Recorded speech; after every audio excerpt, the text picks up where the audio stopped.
I found out my dad had a secret family after he died. I always thought my dad was the most loyal man I knew.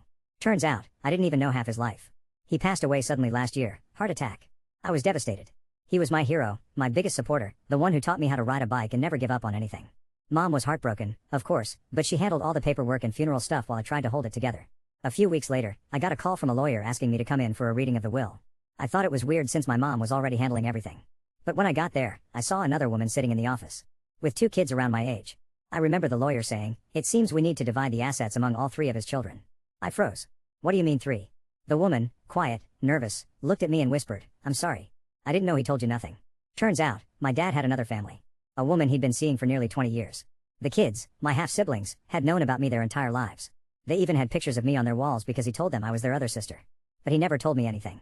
I went home that night and just sat in my car for hours, crying. I felt like my whole childhood had been a lie. How could someone so loving, so present, also be living a double life? My mom admitted she'd always suspected something but didn't want to destroy the family. I didn't talk to either side for months. But eventually, I met my half-siblings for coffee. They were kind. They looked so much like him it hurt. We talked for hours.